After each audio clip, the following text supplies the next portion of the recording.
warahmatullahi wabarakatuh.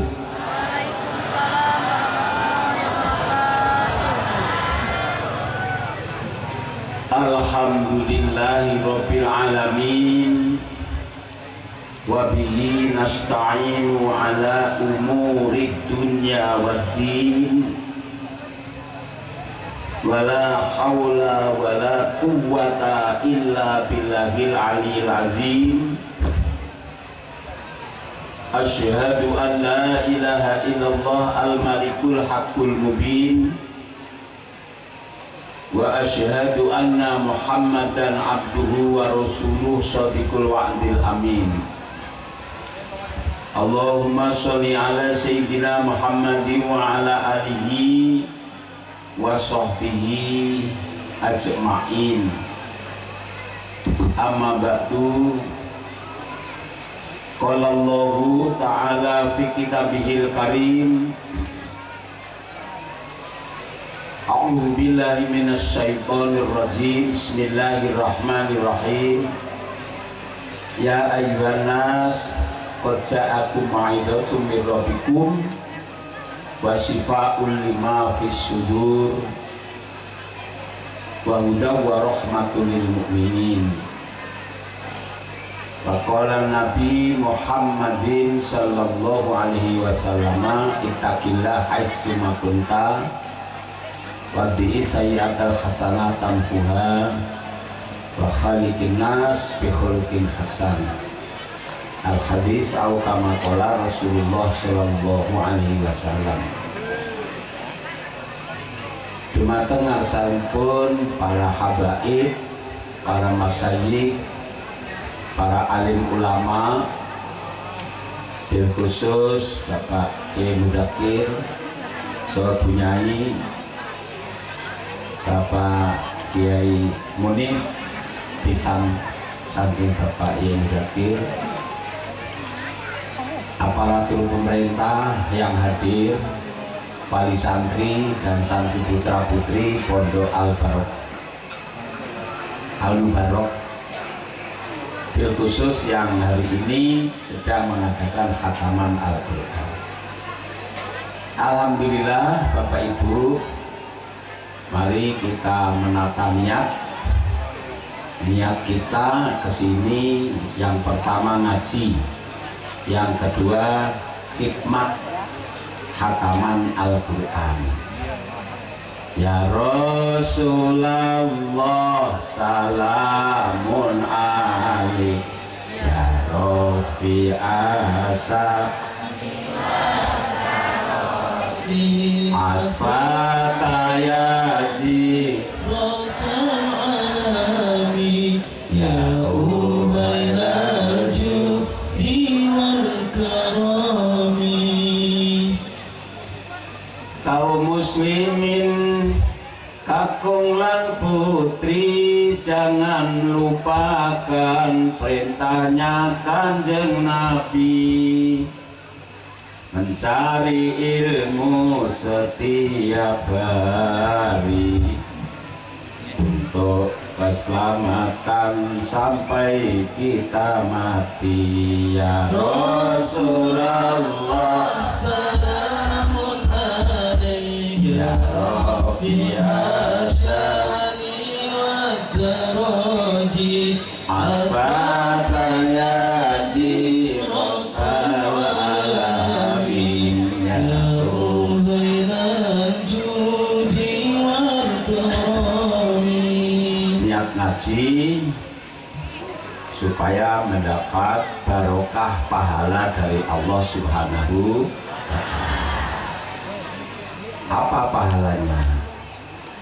Makana mu'minun yang firu kafah falaula nafaro min kulli firqatin ta'ifatun liyatafaqahu fiddin wa liyunziru qaumahum idza raja'u ilaihim la'allahum yahtadun.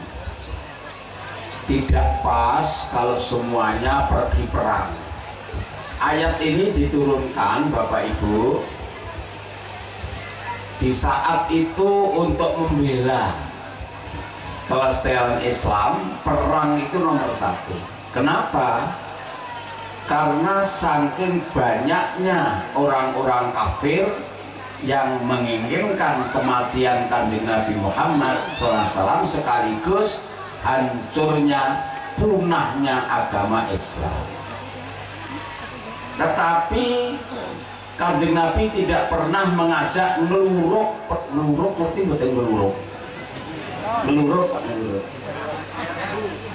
nyerbu. Tak boleh ikat moratamu, nyerbu. Kanjeng Nabi tidak pernah nyerbu perang, tetapi Islam tidak mau kalau diperangi. Betul? Betul? Membela diri itu wajib apabila membela agama. Maka ada perang Khandaq, ada perang Tabuk, itu supaya Madinah tidak hancur, musuhnya dipapak di tapel batas. Jadi itu mapak musuh yang akan menyerbu. Nah, jadi perang itu utama. Tapi ewadene, nah ini yang nggak ngerti lagi ewadene.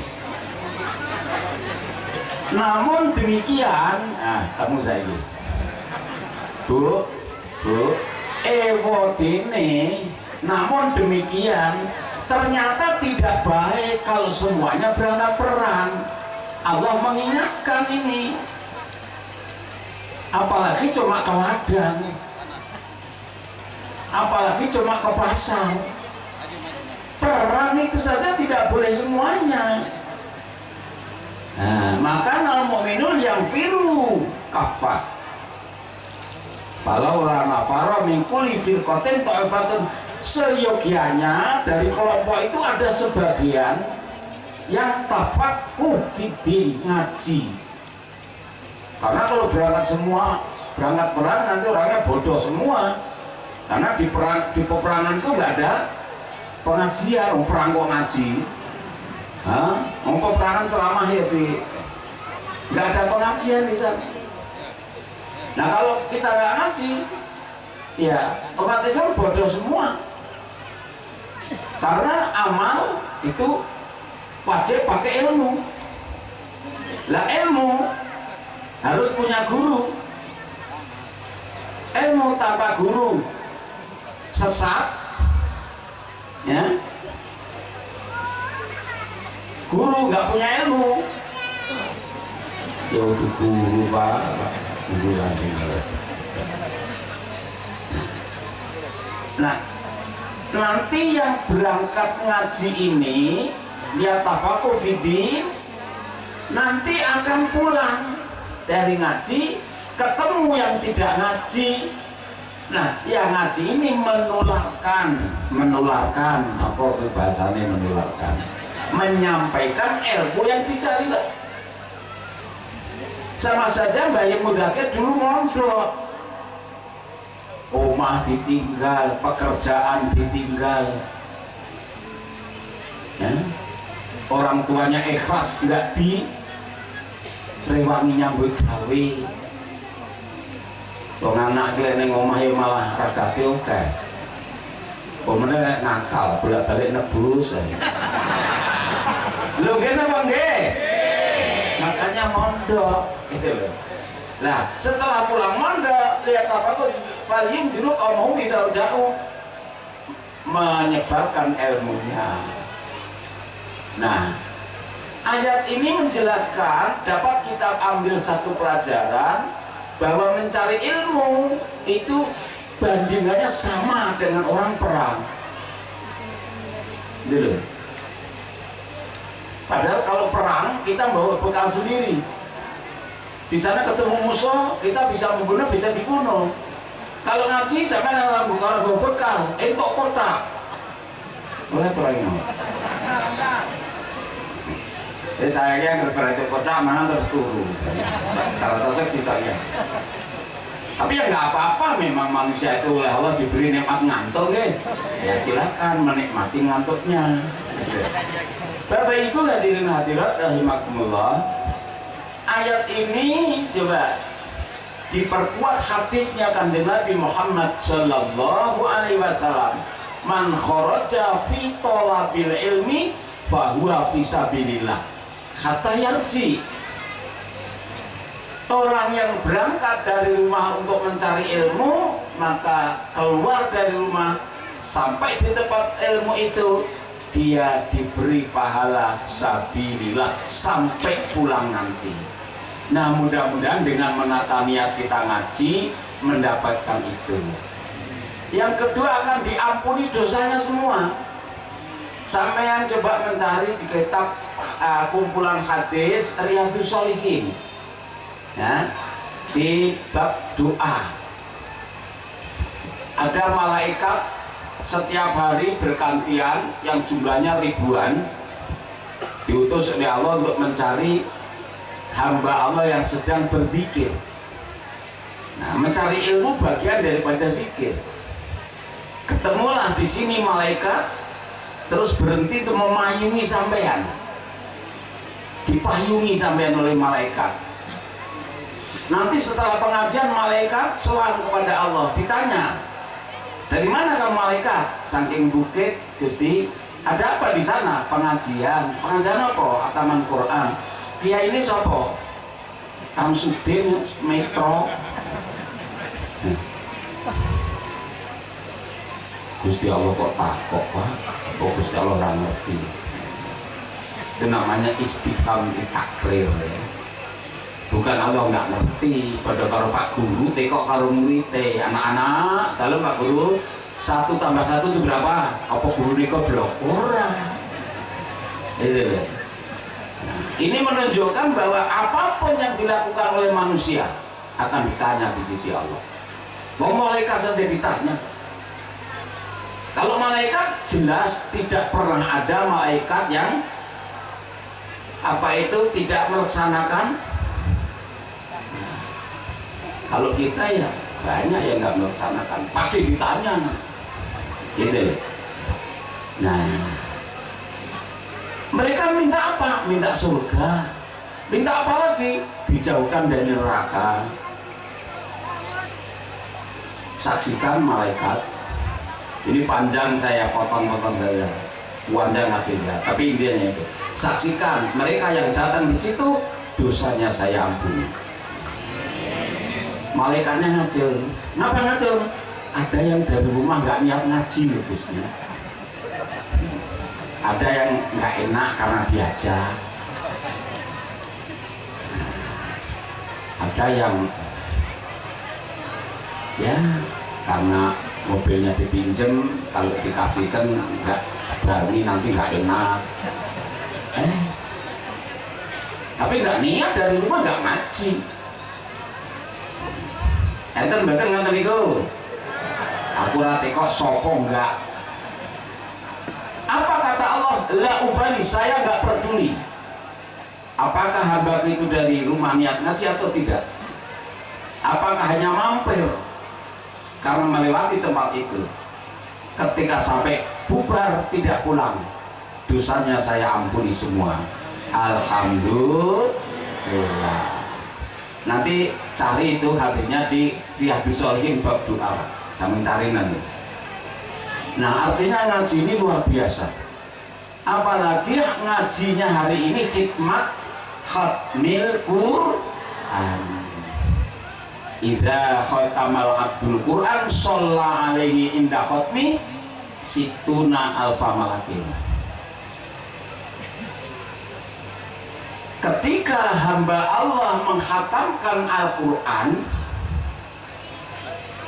ketika dihatami akan dipayungi oleh malaikat yang jumlahnya 60.000 malaikat, yang semuanya itu mendoakan kepada orang yang ada di dalam khataman itu untuk diampuni dosanya. Alhamdulillah. Sholli wa salim daiman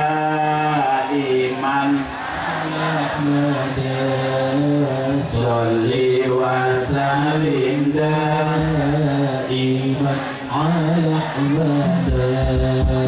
wal ali wal ashabi man qad wahada wal ali wal ashabi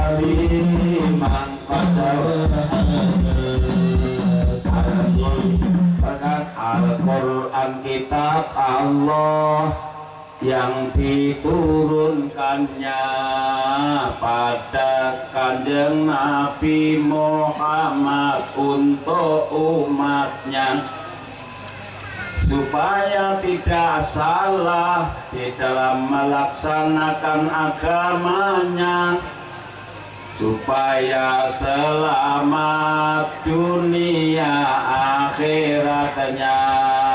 Salli wa sallim daiman ala Ahmada. Salli wa sallim daiman ala Ahmada wal ali wal ashabi man qad wahada wal ali wal ashabi. Jadi siapa yang ingin selamat dunia dan akhirat, kata kunci mengikuti Al-Quran, tidak boleh dibantah, harga mati.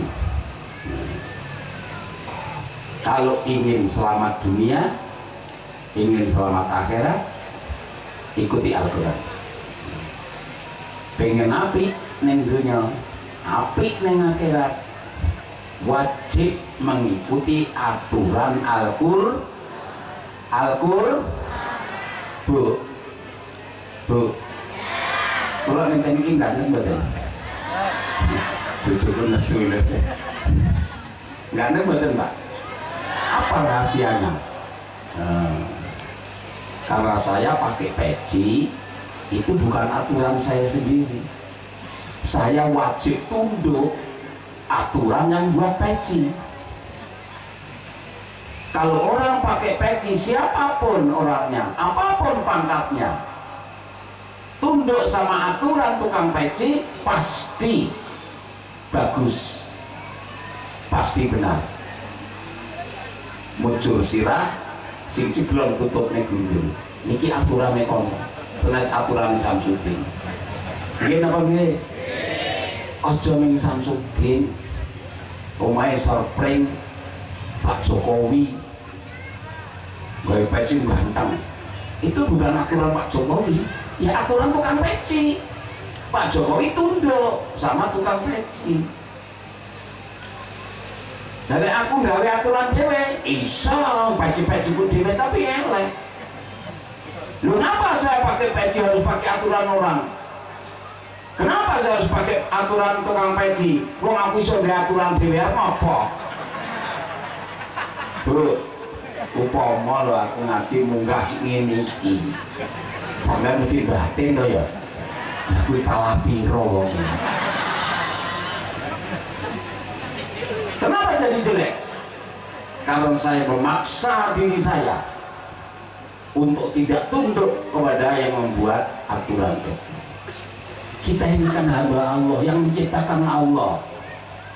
Allah membuat aturan Al-Quran itu. Nah,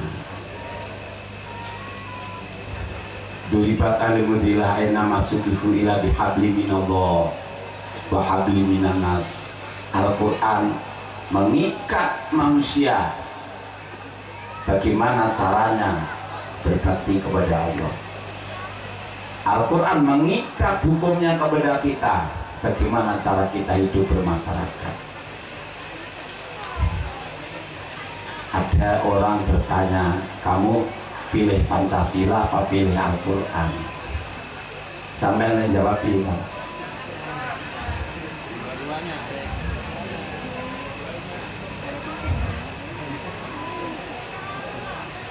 Bro, sampean taat bojomu kok taat Kanjeng Nabi? Pertanyaan seperti ini nggak usah dijawab kalau nggak bisa jawab.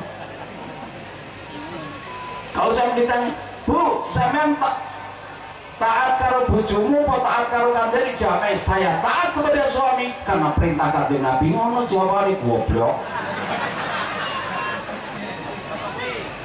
Saya milih Al-Quran karena saya milih Pancasila karena diperintah oleh Al-Quran. Gitu. Nah, mana perintahnya? Walladzina stajabu li rabbihim wa aqamus shalah wa amruhum syura bainahum wa mimma razaqnahum yunfiqun.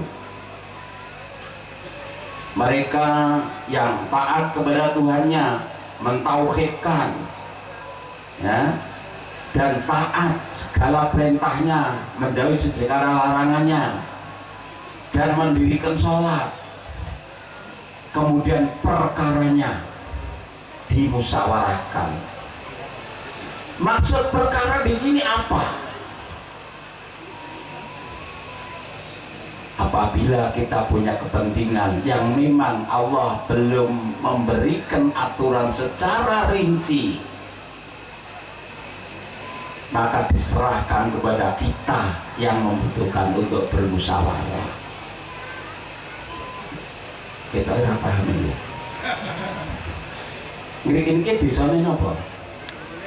Bukit Kemuning. Ada nggak perintah Al-Quran buat desa dinamakan Bukit Kemuning? Nggak ada. Coba cari hadis, ada nggak? Hadis perintahkan gue yang gaya desa jeneng Bukit Kemuning, ada nggak? Tapi bagaimana kalau desa itu nggak ada namanya? Berarti menamakan desa itu kepentingan kita. Karena kepentingannya ya musyawarahkan. Bukan Nabi saja diperintah musyawarah. Hal-hal yang belum ditentukan oleh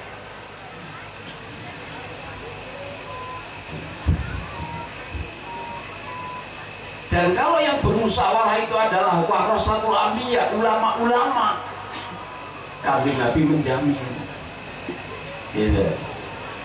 La tastami'u umati ala dolalatin.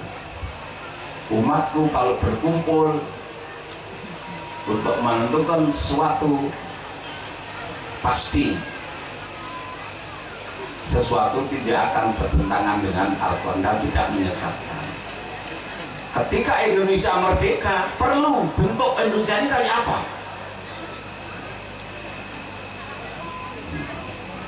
Berkumpullah wakil-wakil rakyat. Pada waktu itu ternyata yang berkumpul itu ulama-ulama, Pak,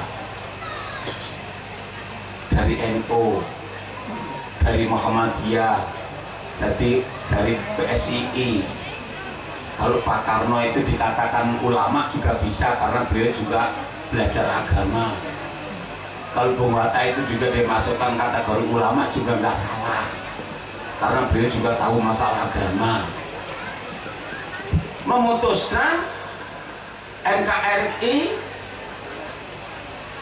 terus Bhinneka Tunggal Ika, Pancasila, dan ternyata keputusan ini tidak ada bertentangan dengan Al-Quran. Berarti ini keputusan harus dijaga karena perintah Al-Quran kita supaya musyawarah. Maka di dalam Imam Nawawi di dalam menafsir hadis ini, setelah kamu bermusyawarah, idza aradu amron syai'an tasyawaru fiha bainahu fi, musyawarahkan. Nah, ketika sudah mendapatkan keputusan, wa amilu bihi wa la ya'jiluna fi umurihim, dan jangan kamu merubah keputusan itu karena ingin hasil yang mendadak. Nah, kita ya paham. Saya ingin wis, pomo sampean kalau tonggomu arep nyanyi apa musyawarah. Sepakat kita berangkat hari Rebo ya, moro-moro dari keluar dari kelompok Mas Ari enek semangat Selasa. Ini namanya khianat nggak orang ini? Khianat nggak? Itu ya. Bapak Ibu, oleh karena itu pertanyaan itu biasanya keluar dari orang-orang yang anti Pancasila, anti RNK, bahkan dikatakan Pancasila itu togut. Masa keputusan ulama togut? Padahal yang orang yang seperti itu alimnya jauh kalau dibanding dengan yang musyawarah itu, jauh dari perwakilan NU, perwakilan Muhammadiyah, ulama-ulama besar yang ikut musyawarah. Lah wedi kan derek mawon nggih. Wis tekan kono malam pengajian. Wis ra apa-apa. Nah, oleh karena itu Bapak Ibu monggo kita derek Al-Qur'an alaikum kita bila halilu halala wa harimu haroma. Peganglah kuat kitab Allah Al-Quran yang sudah dihalalkan yo halal no, jangan diharamkan, yang diharamkan yo haram no, ojo dihalal nih. Paham ya? Belajar Quran iku, belajar Quran wajib, jangan sampai telat supaya sah dan sempurna ibadah sholat. Belajar dan mengajar Quran sampailah wafat, kuburnya diziarahi malaikat. Sholli wa sallim iman al-ahmada, sholli wa sallim iman al-ahmada, wal ali wal ashabi man qad waqada, wal ali wal ashabi man qad waqada. Belajar Al-Quran itu wajib. Kenapa? Karena ada ibadah pokok yang tidak sah kalau tidak dibacakan Al-Quran, yaitu ibadah sholat. Ibadah sholat harus dibacakan suratul Fatihah setiap rakaat. Berarti kalau kita ingin sholatnya sempurnanya wajib Fatihahnya harus bisa. Nah, ditambah baca surat-surat, setelah baca suratul Fatihah maka sholatnya menjadi sempurna. Belajar Al-Quran dan mengajar Al-Quran itu ibadah yang luar biasa. Maka Kanjeng Nabi mengatakan ta'alamil Quran wa aibunas hatta wala tazal hatta ya'tiyakal maut wa in mutta wa anta kadzalik hajjatil malaikat ila qabrik kama yahujjul mu'minun ila baitilahil muharram. Belajarlah Al-Quran, ngajarlah Al-Quran, belajaro, ngajaro.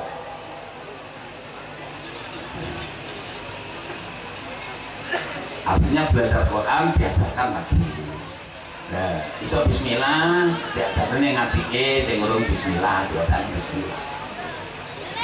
Walaupun satu kalimat, sampai mati tetap dalam keadaan belajar Al-Quran, maka kematiannya menjadi mati syahid karena belajar Al-Quran. Dan makamnya bisa menjadi tawasul karena di dalam makam itu ditunggu malaikat yang banyak, malaikatnya sama dengan orang yang haji di Makkatul Mukarramah. Berbahagialah anak-anak Bapak Ibu yang mondok kesini mempelajari Al-Quran. Alhamdulillah. Nah, kita orang tua kan belajar itu nggak dibatasi, Pak. Minal mahdi ilal rabi, ilal mahdi,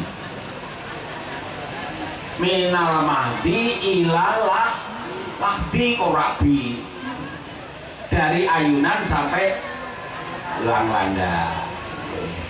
Nah, karena bapak-bapak, ibu-ibu ini kan sudah rumah tangga. Ya, kalau mengajinya tiap hari ya bisa jadi repot. Ya udah, apa seminggu sekali punya kelompok, cari guru. Lu saya pernah diundang di perbatasan Lampung Tengah dan Lampung Utara, khataman Quran. Ketika dipanggil itu loh Pak, yang menaik ke apa itu panggung itu, ada yang umurnya sudah 60 tahun, ada yang umurnya 40 tahun, paling muda 30 tahun.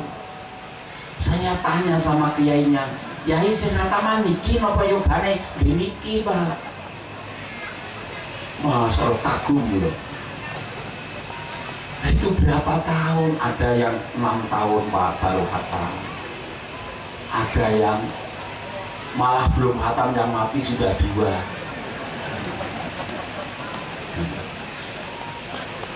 Nah kok bisa? Karena ya ada yang berangkatnya tiap seminggu sekali, ada yang setengah bulan sekali, ada yang setiap anggur datang. Ya namanya orang sudah rumah tangga, tapi punya majelis itu punya untuk belajar tuh punya. Itu loh. Makanya sama jangan sampai nggak punya itu. Kelompok itu apa? Sekaligus kelompok yasinan lah ya. Nah itu punya. Walaupun misalnya 1 kali berangkat 1 kalimat. Ya, Bismillahirrahmanirrahim, itu aja. Misalnya nanti terusnya Alhamdulillah, ini nggak apa-apa. Keburu mati ya beneran gitu loh, beneran asal nggak bunuh diri itu nggak apa-apa, beneran. Karena hadis ini mengatakan, ini ditulis saya baca di kitab Khazinatul Asrar, bab fadilah orang yang belajar dan mengajar Al-Quran. Nanti kalau punya kitabnya buka. Ini. Kenapa begitu hebat martabat orang yang belajar dan mengajar Al-Quran? Karena Al-Quran adalah kalamullah. Membaca saja sama dengan dialog dengan Allah. Itu luar biasa. Quran diwaca iku ibadah, uga kena nggo tamba ati susah. Quran diwaca wis ibadah, kena nggo tamba ati sing wis susah. Quran diwaca ning jero omah, omahe bakal entuk barokah. Terus selawat. Ya Rasulullah salamun alaik, ya Rafi asani wa daraji, atfata ya jiratal alamin, ya uhailal judi wal karomi.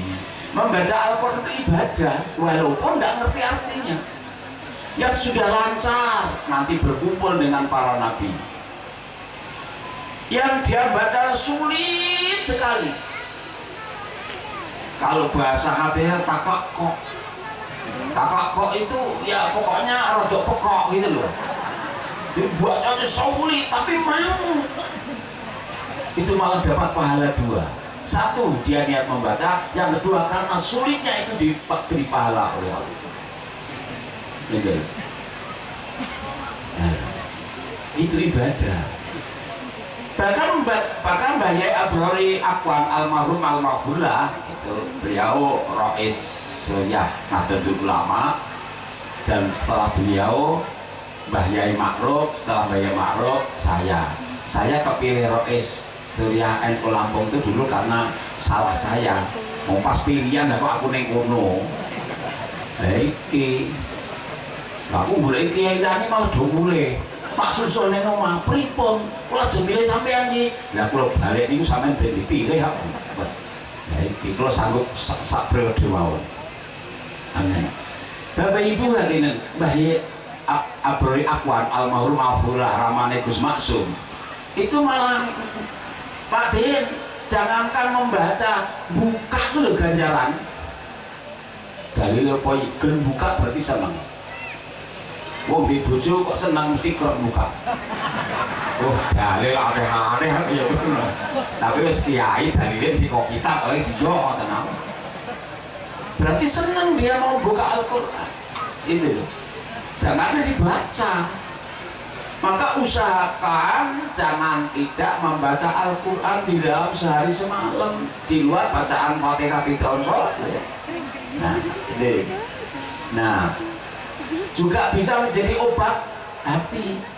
Tombo ati ana lima sawarnane maca Quran angen-angen samaknane. Nek sampeyan maca Quran mbok angen-angen maknane, di sanalah air mata kita akan mengalir. Maka saya ini kalau suruh ngimami, oleh janji, ibu rasa aku toh. Saya kalau ngimami pengen surat-surat sing jendek sing enggak. Kalau sudah menyentuh makna-makna rokok masuk, betul kuat pak. Pengen nangis, dulu. Nangis aku besok neng tinggi nih. Wong sing ibadah wae dong mesti ning rokok, lah wong sing jak salat ora gelem kae besok piye? Ada. Hati yang sedang susah, ketika diajak baca Al-Quran, di situ akan menjadi obat. Itu zaman baca hadisnya Ibnu Mas'ud ya. Ini banyak ini Quran terjemah apa itu? Nah, Menteri Agama ya, di bab keutamaan baca Al-Quran. Ada sahabat tanya pada Ibnu Mas'ud, ya Ibnu Mas'ud, saya ini hatinya kok susah baca Quran. Baca Quran, saya sudah baca Quran kok pada susah. Ya, pergi pengajian, kumpul kiai-kiai. Saya pergi pengajian tambah susah, kiai ini galak. Sholat malam. Saya sudah sholat malam, hati saya tetap kayak gini. Minta kepada Allah supaya Allah mengganti hatimu itu sudah bobrok betul lagi. Wong gemot ngrumakne Quran bagaimana Quran wis ora waras nih penyakit kronis ya. Insya Allah kalau kita mau deres Al-Quran, hati kita akan terobati oleh Al-Quran. Alhamdulillah. Quran dibaca di dalam rumah kita kan dapat sinar Al-Quran. Itu perintahnya Kanjeng Nabi, walaupun hukumnya sunnah. Nawiru buyutakum, itu lah bisolah wa qiraatil Quran. Terangi rumahmu dengan cahaya sholat sunat dan bacaan Al-Quran. Nah, yang jadi masalah banyak umat Islam yang ada waktu membaca tapi nggak bisa membaca. Enten betul. Ada yang bisa membaca tapi nggak sempet. Ki malah luwih oke. Iso maca ning ra sempet. Qur'ane lho gak perlu mutan. Gak sampean enten ngoten niku, Bu. Ya sampean kok. Quran punya, baca bisa, tapi nggak kober. Ini ulama prihatin ini. Kalau rumahnya umat Islam, buat rumah itu biayanya mahal, nanti nggak dapat barokah Al-Quran. Bagaimana ini? Yang bisa katanya nggak sempat, yang sempat katanya nggak bisa. Ulama mencari jalan. Bagaimana kalau kita membuat kelompok untuk membaca Al-Quran, pindah dari rumah ke rumah. Ini asal usul yasinan di sini. Nah, coba mencari hadis, ternyata membuat kelompok zikir itu ada hadisnya. Gitu deh. Mana hadisnya? Maka ada kaumun ma'adan atau man jalasa kaumun majlasan yadkuruna Allah fi illa khafat alaihimul malaika wa khasyatumur rahmah wa nazalat alaihimus sakinah wa dzakarallahu fi man indah. Rawahul Muslim. Tidak ada orang yang duduk di tempat orang duduk. Tidak ada orang yang duduk di tempat majelis orang duduk. Artinya orangnya banyak. Yang di dalamnya untuk zikir. Kecuali dikepung oleh malaikat, dimohonkan ampun mereka. Dan ditumpahkan rahmat Allah kepada mereka. Dan dituruni ketenangan hati mereka. Yang hebat lagi, wa dzakarallahu fi man indah. Nama-nama orang itu akan disampaikan oleh Allah kepada malaikat yang ada di langit. Maka ada makalah, ya, min masturin fil ardi wa masurin fis sama. Banyak orang yang di dunia ini tertutup, nggak dikenal namanya, tapi di langit itu malaikat semua kenal. Kenapa di dunia nggak ada yang kenal? Saking larate. Omahe wae ning sarpring, tanggane arep mara ki ora topan wedi nek gendembo ning sarpring. Wis melarat, nggak terkenal sama sekali. Kadang-kadang tangganya saja nggak ngerti namanya. Tetapi di langit malaikat kenal karena orang ini rajin datang ke majelis-majelis zikir, datang kepada Yasin. Gitu loh. Tapi banyak orang yang masyhur di dunia, tapi di sana malaikat nggak ngerti. Yang namanya Messi, jadi yang Messi. Ketika datang di Cina itu sampai orang ada yang mati keinjek-injek, sampai orang mengeluh-ngeluhkan Messi. Dan aku tekorona loh sing nyoper aja.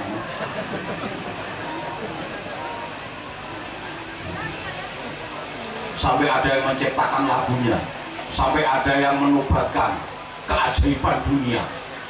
Ini bal-balan ya. Ya bagus. Mudah-mudahan Messi juga terkenal di langit. Persoalannya dia pernah zikir enggak? Melok yasinan ora. Tahunnya pengajian ora. Nah itu deh.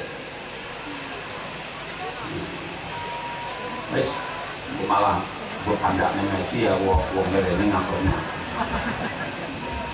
Korun itu bukan terkenal gimana korun itu, sampai mendonasikan hartanya, membawa unta itu 7, memuat kunci, anak kuncinya saja itu unta 7.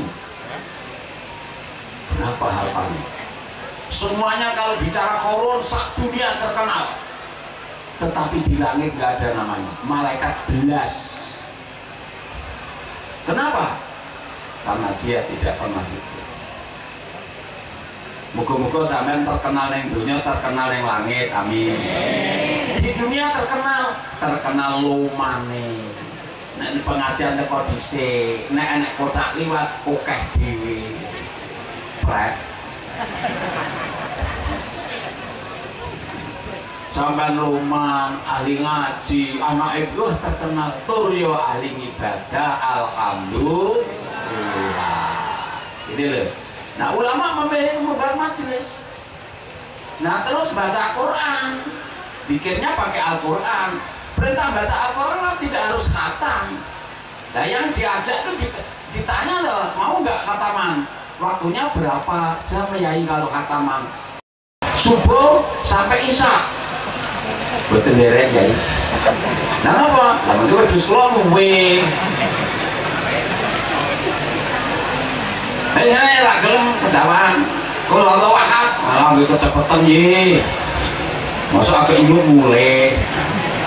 Nah piye? Tolong yai carikan. Ulama mencari mana yang kira-kira cocok dengan kelompok umat. Terpilihlah Yasin. Itu aja pilihan itu. Bukan berarti kalau baca Yasin yang lain nggak bagus. Itu pilihan ulama Yasin sesuai dengan kemauan yang dapat giliran. Kata Imam Nawawi dalam tafsir Munir, sapa sing pengen dislapeni saka balak malapetaka, mintalah kepada Allah dengan wasilah membaca surat Yasin. Maka surat Yasin diberi nama surat Ad-Dafi'ah.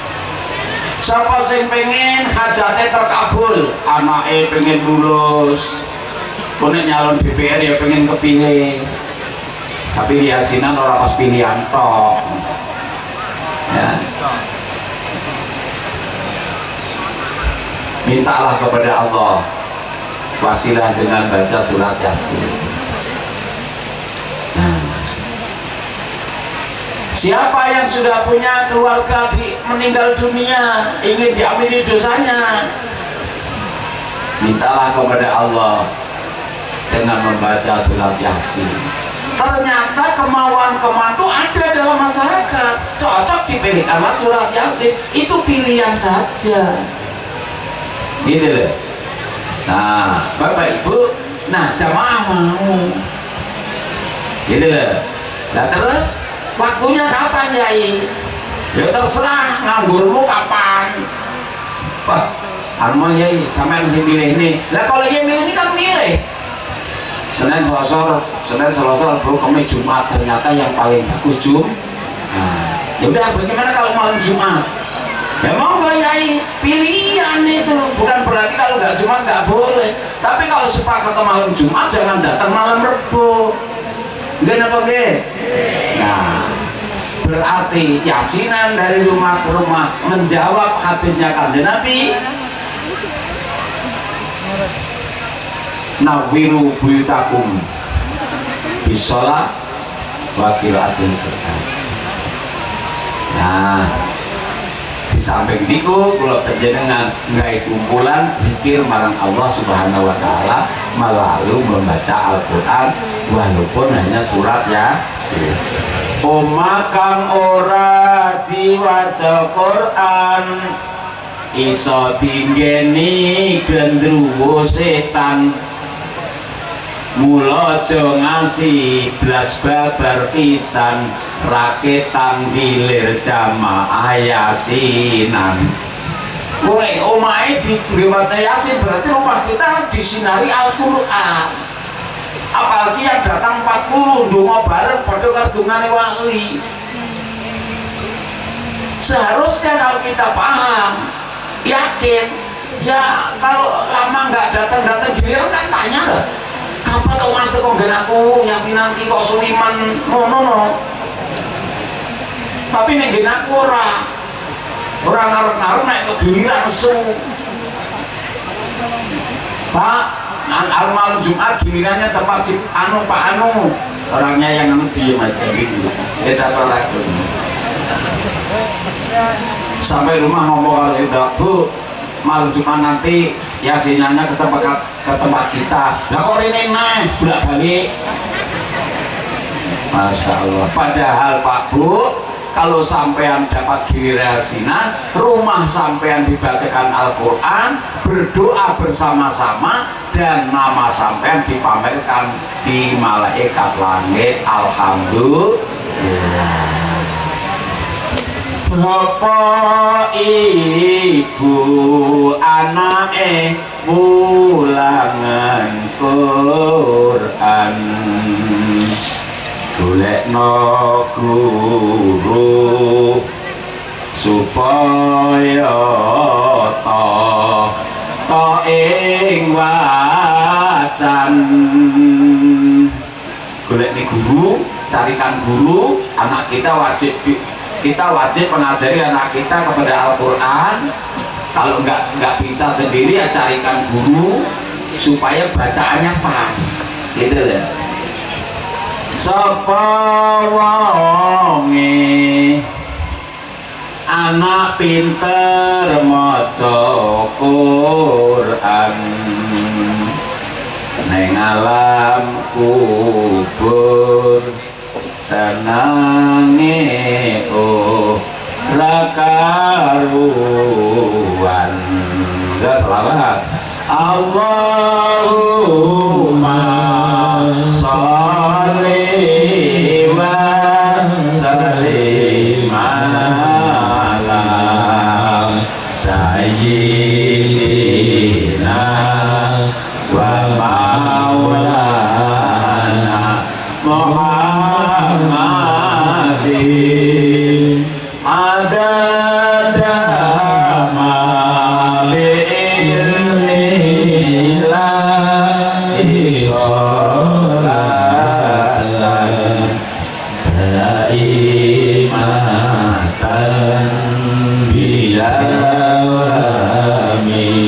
mulkilahi. Anak-anak kita wajib diajari Al-Quran. Kalau sampean mengajarkan Al-Quran kepada anak sampean, misalnya Bismillahirrahmanirrahim, Alhamdulillahi Rabbil Alamin, sampai Alhamdulillahi Rabbil Alamin itu saja dosanya orang tua bapak ibu diampuni oleh Allah Subhanahu wa Ta'ala. Kenapa? Karena saking ridhonya Allah, di mana orang tuanya itu mengajak anaknya untuk berdialog dan senang kepada Allah Subhanahu wa Ta'ala. Tapi kalau nggak bisa, nggak sempat, ya carikan guru. Kenapa harus ada guru? Tadi sudah saya katakan, ya, ibadah dan ilmu ditolak, ilmu tanpa guru belakrak. Baca Al-Quran itu udah gampang. Bisa jadi sampai dikirim Al-Quran bukan menjadi pahala di alam kubur, malah menjadi siksa. Kalau bacaannya ngawur, itu loh. Nah, apa itu makhraj? Kan masih banyak orang baca Al-Quran itu ngawur. Bismillahirrahmanirrahim, kok rohim? Kan harusnya rohim. Itu kalau disengaja kufur, kalau enggak dosa loh. Kalau rohim itu maha kasih, kalau rohim pakai hak itu orang yang hidupnya hilang. Jadi rohim Tuhan hidupnya hilang. Kalau disengaja ngerti artinya kufur, kalau nggak ngerti dosa. Kenapa nggak ngaji? Gitu loh. Astagfirullahaladzim, ajim, astagfirullahaladzim. Itu kalau saya mengerti makna, ya bacakan Al-Quran Yasin kepada orang tua yang sudah mati, tapi badannya rusak semua. Yasin, ya salah. Harusnya Yasin, sinnya yang panjang. Karena itu mat lazim harfi mukhaffaf. Kalau ya-nya pendek, kan itu mat tabi'i. Salah paham sama. Makanya carikan guru, gitu loh. Itu belum tentang wakaf. Wakaf ini penting. Alif lam mim, dzalikal kitabu la raib. Bisa. Dzalikal kitabu la raiba fih. Bisa. Tapi harus berhenti salah satu. Namanya mu'anaqah. Ini ada kaitannya dengan makna. Kalau dia berhenti di fi, berarti fi-nya ikut ke alif lam mim, ke kalimat sebelumnya. Kalau raiba fi, maka raib ikut ke belakang, kalau raib fihi ikut ke depan. Alif lam mim, dzalikal kitabul la raib. Ini kitab tidak ada kemamangan. Fihi hudal lil muttaqin, di dalamnya petunjuk bagi orang-orang yang takwa. Itu kalau berhenti di raib. Tapi kalau berhenti di raib fi, kitab ini tidak ada kemamangan di dalamnya dan menjadi petunjuk bagi orang-orang yang beriman. Tuh, jangankan ini Al-Quran, bahasa biasa saja. kalau tanda koma, titik komanya nggak pas, itu sulit dipahami. Walaupun kalimatnya agak bulat-bulat, tapi kalau titik komanya pas itu bisa dipaham. Bapak saya besar kumisnya, koma, hijau celananya, koma, nangkep maling. Gak usah tanya, orang itu punya orang tua berumurnya besar, celananya hijau, nangkep maling. Coba berhentinya dipindah. Bapak saya besar, titik, kumisnya hijau, titik, celananya nangkep maling. Nggak bisa dipahami itu, karena salah menempatkan tanda wakof. Ini nggak sembarangan. Makanya berbahagialah sampai anaknya pada mondok di sini, yang gurunya sana sampai apa itu qiraatus sab'ah, ya? Karena sanadnya kepada Mbah Munawir sama dengan saya. Guru saya Mbah Ahmad Sodik almarhum al-Ghafurlah. Mbah Ahmad Sodik gurunya Mbah Munawir Pedes, Mbah Munawir Pedes murid dari Mbah Munawir Prabya. Jadi sanadnya masih sampai saja, masih murid. Sama dengan sini nggak sembar, karena banyak orangnya ngaji Quran hanya ikra, ya agak ikra terus teko Fatihah mulang, ya nggak karu-karuan. Nah, maka alhamdulillah ini ada pondok ya di sini mengajarkan Al-Qur'an. Berbahagialah putra putri sampean yang belajar Al-Qur'an, bil khusus yang sudah khatam hari ini, alhamdulillah. Gitu loh. Bapak Ibu hadirin hadirat rahimakumullah. Quran tidak hanya jadi bacaan, walaupun membaca Al-Quran itu ibadah, tapi Al-Quran harus diambil petunjuknya. Nah, ilmu bukan hanya untuk ceramah-ceramahan, tapi ilmu harus kita ambil untuk kita amalkan. Laisal Quran bil hidayah, walaisal ilmu, laisal Quran bitilawah, wal ilmu biriwayah, walakinal Quran bil hidayah, wal ilmu bidiroyah. Nah, sekarang kita ambil yang satu saja yang ada hubungannya dengan sebenarnya kita ini manusia ini apa sih, Bu? Kita ini hidup diberi makan, betul? Makan suruh hidup, apa hidup suruh makan? Ini kalau salah jawab bahaya ini. Jangan salah, makan supaya hidup. Kalau sudah hidup, melaksanakan kewajiban hidup, bukan hidup suruh makan. Kalau disuruh makan terus ben lemu, dan ilmu ki apa?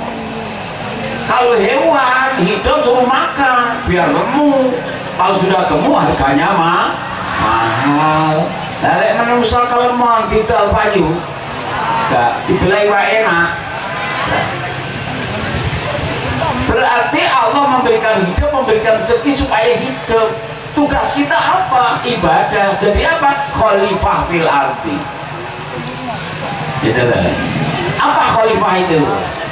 Menurut Imam Nawawi, khalifah itu adalah pengganti dari Abaljan Banul Jan yang sudah hidup sebelum manusia 1000 tahun tapi hanya buat kerusakan. Menurut Imam Jalaluddin Muhammad bin Ahmad, khalifah adalah tangfiduni bi ahkami fiha. Khalifah adalah makhluk yang aku tugaskan untuk melestarikan hukumku di atas bumi. Nah, kalau menurut Ismail bin Abi Fadda Al-Hafidh itu bukan begitu. Apa khalifah? Ai'lam bima yuridu ayakhluqa min adam wa dzurriyyatihi alladzina yakhlufu ba'duhu ba'du. Khalifah adalah makhluk yang punya tugas, yang tugas ini akan digantikan berikutnya. Jadi tidak selesai tugas ini, ada estafet. Nah, ternyata semuanya benar. Kita ini pengganti Abajan Baruljan untuk membangun dunia ini. Waladzi ansa'akum minal ardi wasta'marukum fiha. Allah ciptakan manusia di muka bumi supaya memakmurkan. Apa memakmurkan? Menurut Imam Nawawi, dunia ini harus kalian rubah, tetapi dirubah dengan ilmu Allah sehingga terbangunlah kemanfaatan di muka bumi. Jadi tugas kita ini memakmurkan bumi, ya, bukan menghancurkan bumi. Membangun kerukunan sesama keluarga, betul, betul. Itu tugas kita. Ini malah sama keluarga saja nggak rukun, nenek perang, Wongnya makan apa lagi? Ora. Ayo pulang wabuh, ngerti wabuh. Jangan nggak akur lagi. Kita ini tugasnya harus membangun kerukunan sama keluarga, sama masyarakat. Bahkan NU hasil muktamar Kaliurang, nah, yang harus diperjuangkan ukhuwah Islamiyah, ukhuwah watoniyah, ukhuwah basyariyah. Nah, Bapak Ibu hadirin hadirat rahimakumullah. Nah, ketika kita sudah membangun kebaikan di dunia ini, Bu, kita ini dibatasi oleh kemampuan, betul? Kalau umurnya sudah tua, tenaganya sudah loyo, betul? Kemudian mati, betul? Siapa yang meneruskan? Ini khalifah harus ada penggantinya. Ini loh. Kalau sampai nggak ada penggantinya, Pak, Bu, sampean cinta nggak dengan NKRI ini? Cinta nggak dengan Indonesia? Bagaimana kalau ada pejabat korupsi, senang apa mboten? Matuwe kon medhun apa dijarneai? Diganti apa ben ngono ae? Gantine sapa? Jangan sekedar bisa minta diganti, kita harus menyiapkan ganti, ini kewajiban kita. Ini loh. Apalah artinya kita punya genteng bocor diduk nih, tapi rene ganti ya malah ngelowoh, gini apa nggih? Paham orang ngelowoh ini? Loh, kita siap ganti, inilah pentingnya pondok pesantren. Dan itu kewajiban kita. Wa ansa'akum minal ardi wasta'anu biha. Ini diartikan oleh Imam Nawawi. Wa ja'alakum sakanal ardi wasayyarakum fiha. Kalian ini diciptakan menjadi penghuni bumi dan sekaligus menjadi pemakmurnya. Niki makna daripada wa ansa'akum minal ardi wasta'anu fiha.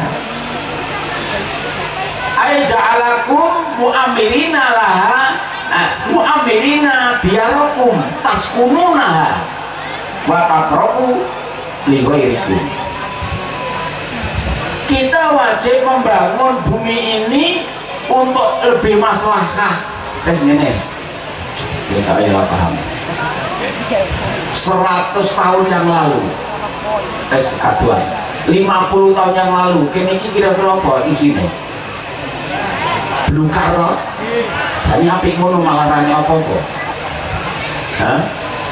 Mungkin 200 tahun yang lalu, ponenten kotanya dereng niku Bukit Kemuning, malah mending rane maling dia.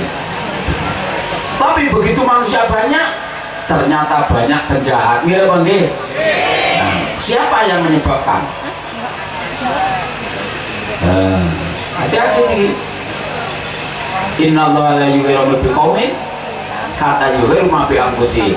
Itu kalau kita dengar ceramahnya pejabat apa ya, saya dengar gini, Allah tidak merubah nasib kaum kecuali kaum itu mau merubah nasibnya sendiri.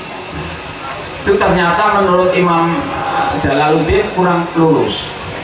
Yang lurusnya begini, Allah tidak akan merubah kenikmatan yang diberikan kepada hambanya kecuali hamba itu merubah sendiri.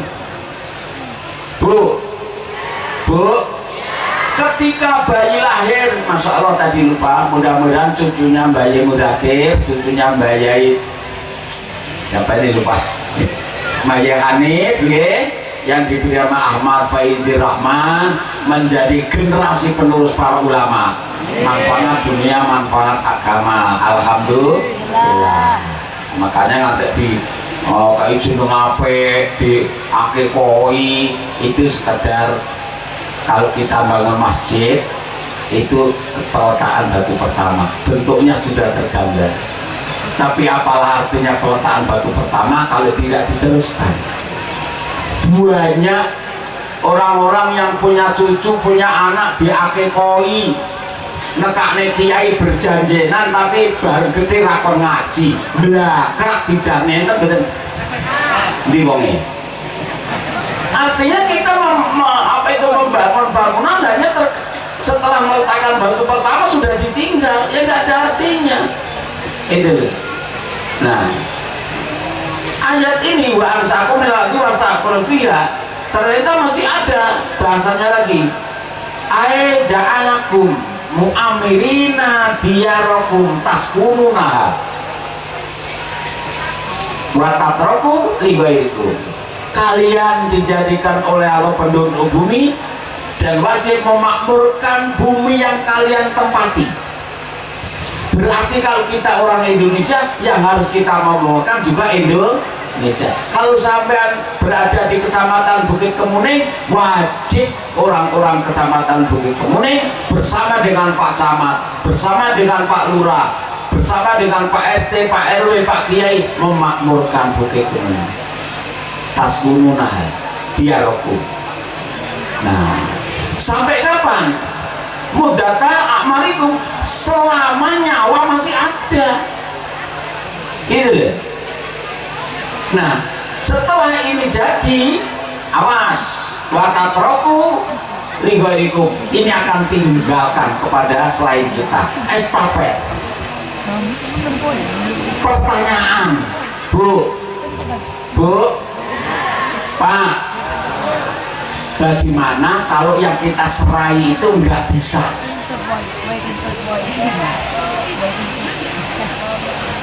Saya ini nggak masjid, wede, wapi.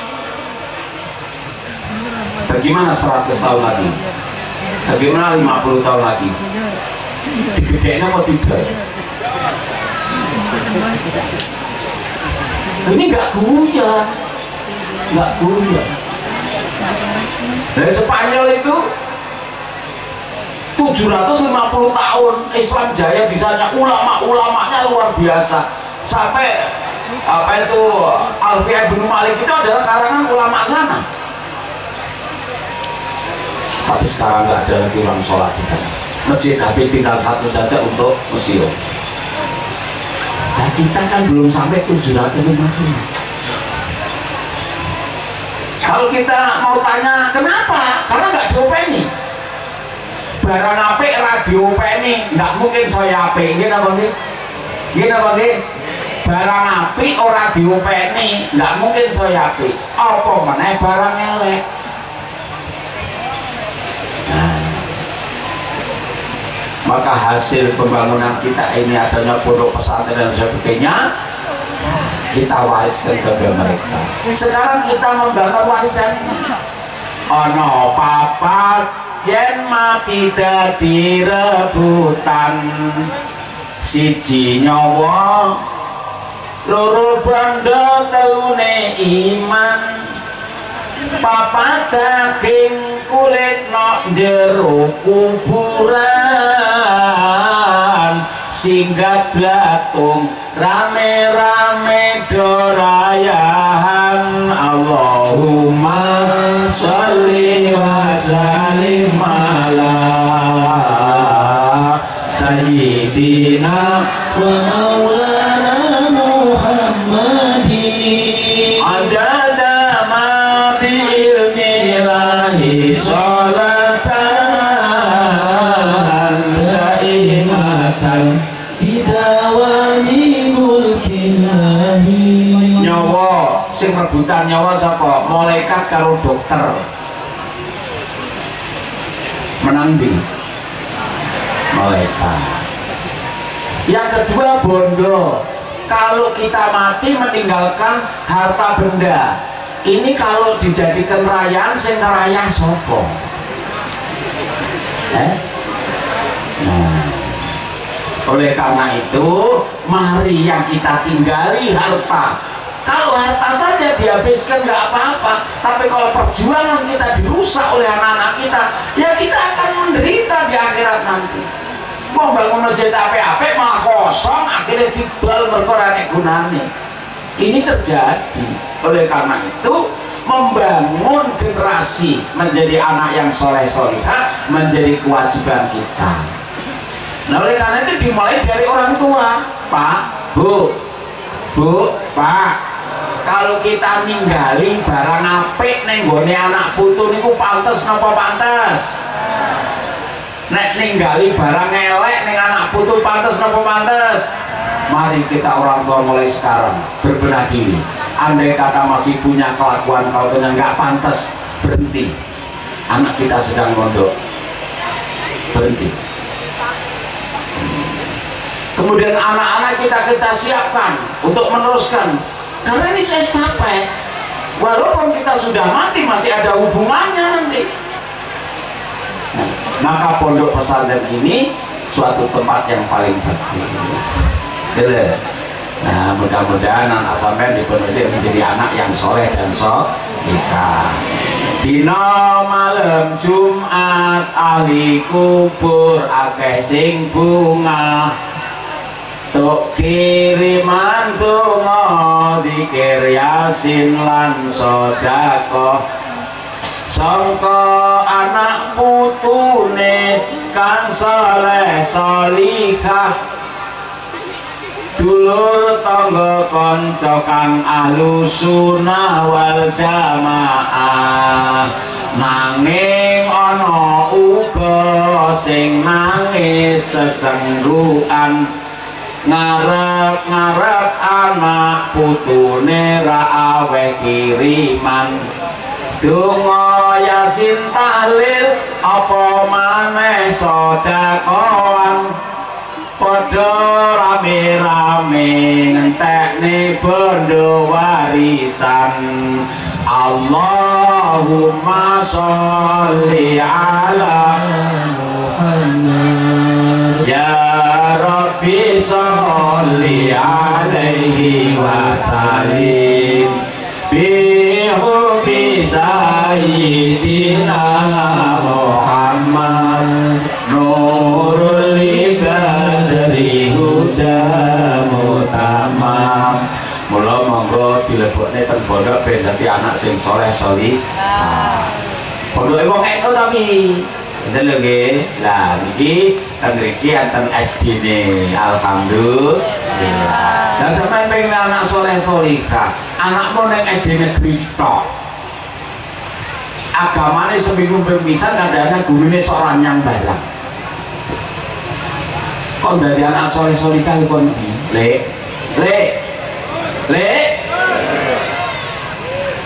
lah anakmu nek SD negeri sore kok ngaji, sore teneng kiai ditambah agamanya. Syukur-syukur teng mriki enten SDNO. Nggih kula niku ngenten nggih. Nek sampeyan ngambil ya wis lho ya.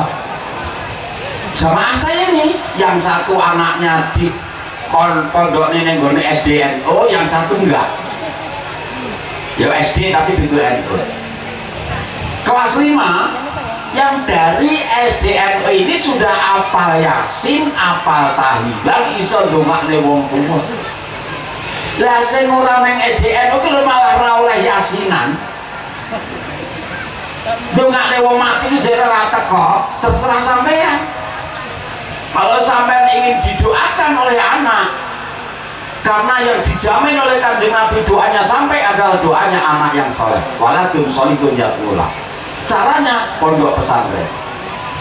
Itu kok biaya yo.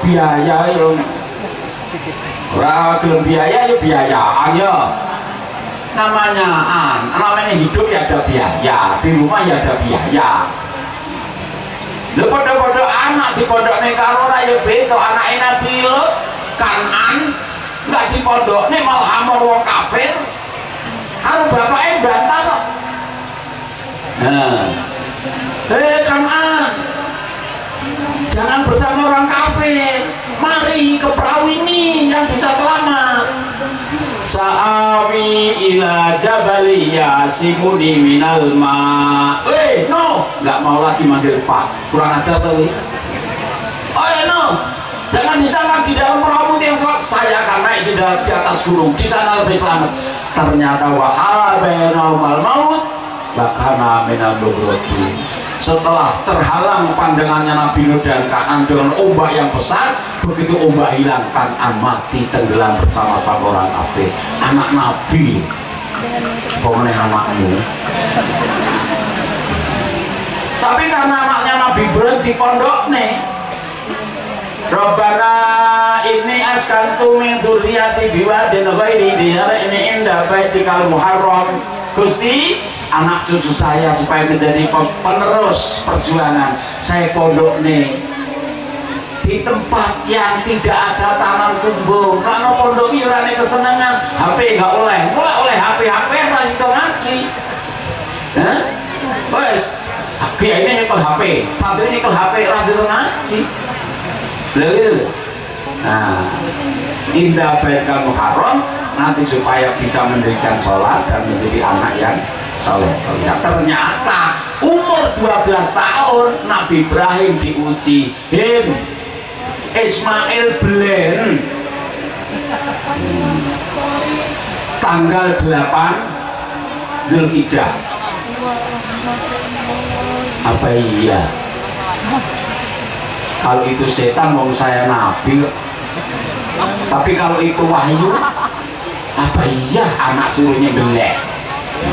Ragu-ragu, maka tarwiyah kita disunahkan puasa sunah tarwiyah tanggal 8 Zulhijjah.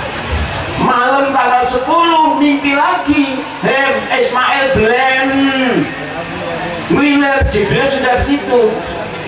Apa kamu nggak percaya? Nggih, Arafah tanggal 9 kon poso. Siapa yang puasa 2 hari itu dosanya 2 tahun diampuni oleh Allah Subhanahu wa Ta'ala.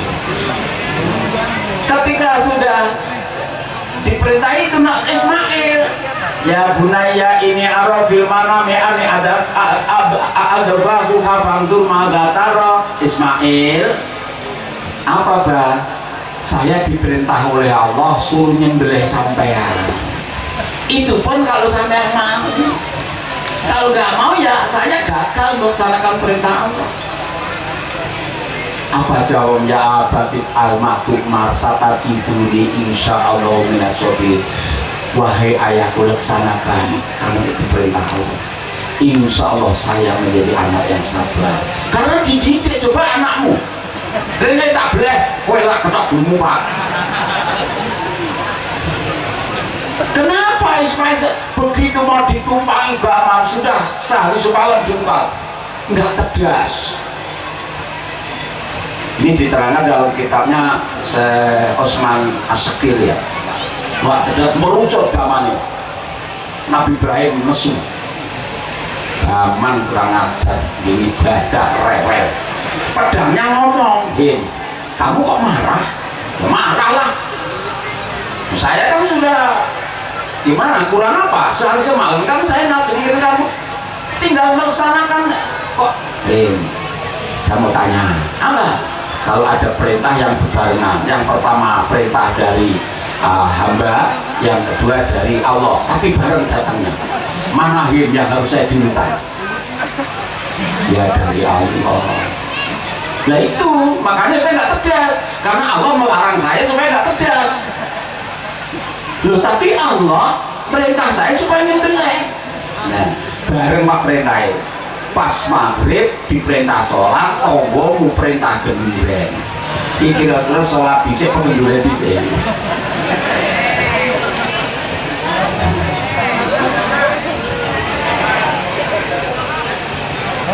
Pedang saya dipegani lehin, nun sewu